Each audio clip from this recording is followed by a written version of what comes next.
This is a legacy episode of the Lesbian Historic Motif podcast, originally released as part of the Lesbian Talk Show podcast group. Some references may be obsolete. The show looks at lesbian-relevant themes in history and literature, has interviews and discussions about current historical fiction with queer female characters, including fantastic versions of the past, and presents new original historical fiction for your enjoyment.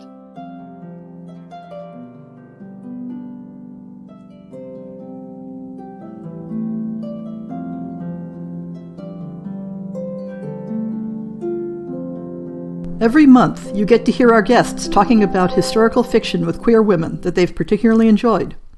But hey, what about books that I've enjoyed? In the past, I've talked about books centered on particular themes, like Civil War settings, or featuring highwaywomen, or Regency romances. And if you want to know what my personal all-time favorite books are, you can read the book reviews on my blog. But this time, I thought I'd introduce you to some books that ask you to step outside the reading comfort zone, whether in terms of content or in terms of the narrative style, but that will be well worth the effort if you choose to do so. These three books all ask you to leave behind any lingering biphobia you might have, because they feature women who have relationships with women and with men. But they also present you with less common narrative forms that may not be what you're used to. None of them are conventional romance novels, but all of them include romantic and erotic relationships between women as a significant element of plot or character. Two of the books I'll be talking about involve actual historic women. Somewhere in a file of possible story openings, I have a line that goes something like, "Any person's life can be a comedy or a tragedy. It's all a matter of where you end the story." The shape of a biographical novel depends on which parts of the person's life the author chose to focus on. And when a novel takes in the entirety of a life, it will inevitably end in death. But does that necessarily make it a tragedy?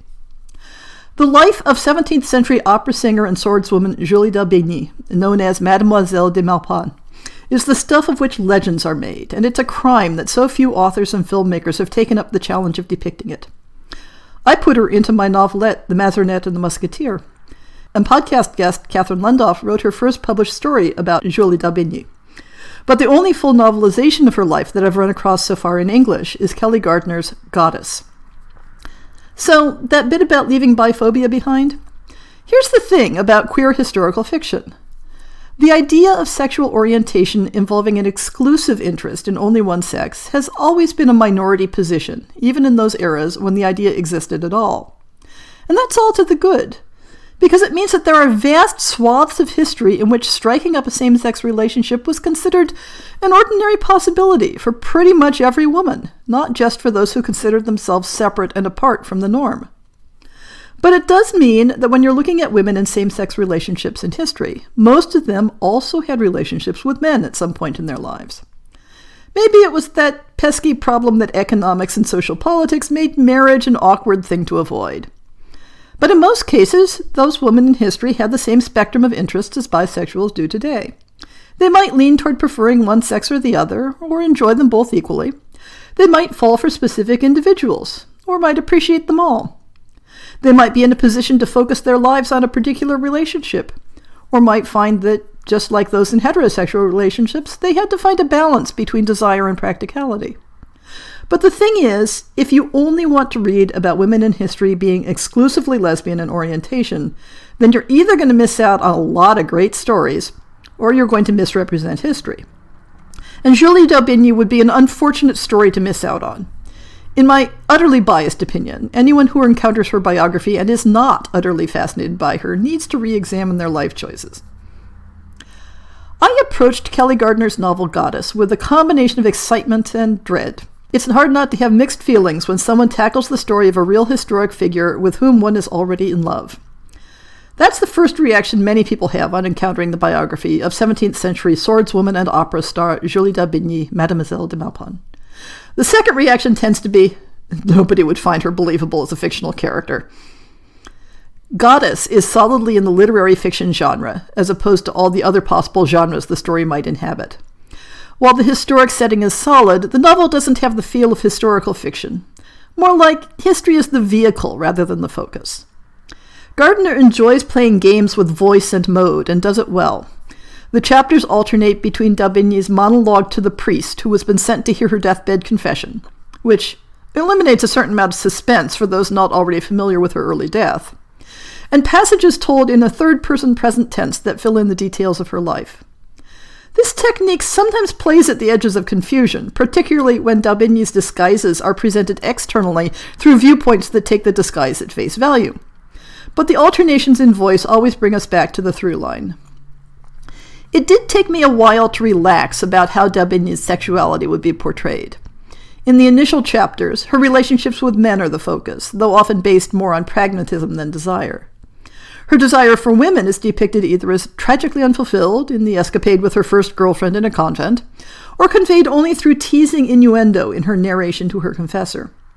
But never fear, we get unambiguous descriptions of her relationships with women, from the comtesse who taught her how to make love, to the close sisterhood of opera singers, to the marquise who becomes the great love of her life. Yet the several men in her life who combine the roles of friend and lover are also sympathetically portrayed. There is an air of the picaresque novel here, not at all surprisingly. A biography is hard to fit into the outlines of an overarching plot, and it's hard enough to turn the jumble of episodes from D'Aubigny's life into a single coherent narrative without trying to find deeper meaning. Gardner has nudged the story to somewhat greater coherence by means of combining two characters. The woman that D'Aubigny fought 3 duels over, precipitating her exile to Brussels, and the Marquise de Florensac, her greatest love. I think this combination is a fictional invention, but since D'Aubigny's definitive biography has yet to be written in English, I'm not entirely certain. Gardner has done a masterful job of turning D'Aubigny into a believable three-dimensional character, one who is flamboyant, unrepentant, and larger than life, but with flaws and motivations that unify the disparate elements of her life. Next up is The Sealed Letter by Emma Donoghue. I've been a fan of Donoghue's academic works on the history of same-sex relations between women, but although I've collected up a number of her novels, it took me years to start reading them. One essential thing to know, going in, is that a Donoghue novel about romantic or sexual relationships between women in history is not a lesbian historical romance. These don't follow a romance formula with a happily ever after ending. They're fictional versions of the lives of real historic women. Messy, complicated lives that don't resolve easily into feel-good endings. But neither are they necessarily tragedies. Where Gardner's story about Julie d'Aubigny took the historical facts as a mere jumping-off place, Donoghue is writing more in the tradition of dramatizing but not inventing a set of historical facts. The Sealed Letter interprets the life of Emily Faithfull, nicknamed Fido, a 19th century English feminist, writer, and printer who became tangled up in the scandalous divorce trial of a friend, alternately being accused of abetting the woman's infidelity and, by extremely veiled suggestions, of being part of the women's infidelities. The setting of the story explores the precarious lives and careers of women who tried to expand the options for women in all fields of life, while having to dodge accusations of being unwomanly for doing so, and struggling for the necessary financial support.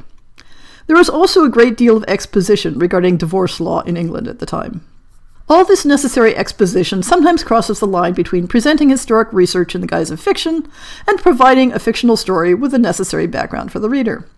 I thought it kept the right balance, but as a fan of historical research, I may have a fairly high tolerance in this area. To some extent, the story works best as a mystery, doling out clues to how the present state of affairs came to be, through the lens of an entire cast of unreliable narrators. I don't think there's a single viewpoint character who is entirely honest with the reader. This unreliability delivers a delightful payload at the very end of the story when we're treated to one last tidbit about Fido and her divorcing friend that throws the puzzle pieces up in the air and leaves them to settle in an entirely new configuration. The narrative challenge in this work is that the book is written in multiple first-person present-tense viewpoints. I stumbled over this technique in the first several pages because it left me confused and uncertain about exactly how the people and events that were being discussed related to each other. I had to reread the first few pages several times to catch the rhythm, but then this aspect of the writing style faded to invisibility for me. But knowing the reactions I've seen other readers have to even a straightforward first-person voice, you may need to open your mind a bit to give it a fair chance. The shifting first-person approach worked excellently to show the skewed and filtered understanding that each character had of reality, allowing the reader to build their own understanding of what might have happened. I thought this worked particularly well given how the story is based on actual fact, but a set of facts that are themselves incomplete and ambiguous. The history lying underneath Nisi Shaw's Everfair is the horrendous colonial brutality of the Belgian Congo in the later 19th century. And even though Shaw has turned her talents to wrenching it into an alternate timeline with a more positive future, she doesn't soften the original facts. The book is intricate and sprawling, if that isn't self-contradictory. An alternate history of how key aspects of African politics might have evolved differently in the later 19th and early 20th centuries, given the right nudges. It also calls on steampunk themes, and in the process critiques the often unexamined colonialism in that genre. Everfair makes the point that technology and gadgets do not change essential human nature and human relations. The basic story is that British Fabian socialists raise the money to buy a chunk of the Belgian Congo to try to set up a political and social utopia, as well as a foothold for undermining what they rightly see as the exploitive hellscape that King Leopold of Belgium has created. This planned utopia, christened Everfair by its British founders, rapidly becomes central to a broad struggle that eventually wins against Belgium and shifts the balance of power in Africa against colonialism. This is made possible in part by the introduction of several of the darlings of the steampunk genre: dirigibles, creative use of small-scale steam power, and mechanical prosthetics. But it also brings in some more fantastic elements, such as what is clearly meant to be some sort of small-scale nuclear power, plus the assistance of a reluctant, god-ridden warrior, and spying talents that are enabled by spirit transfer to animal bodies. The world building is ambitious and stunning, though the large cast of viewpoint characters were sometimes hard to keep track of. Given that the story covered decades of action, it sometimes took on the feel of a historical narrative, and the overall shape of the plot is more diffuse than a typical novel. So, why is it here in a podcast on queer women in history? Because within that expansive cast of characters are several same-sex relationships that are grounded in historical reality. We have social radicals who believe in free love, setting up polyamorous families. We have women brought together by activism, struggling with the conflict between the personal and the political. And we have an unflinching look at how racism touched every interaction and relationship, and how difficult people found it to step outside the attitudes they were raised with, even for the sake of love. For all that romance is not the focus of this story, the many types of relationships that bind people together form a thread that connects the whole. Don't look for happily ever after endings, but find an understanding of new ways of being happy, even when the world is burning around you. These 3 books aren't always easy reads, both in terms of structure and in terms of where the relationships go. But they all solidly take on the representation of queer women in historical settings, and they're definitely worth giving a chance.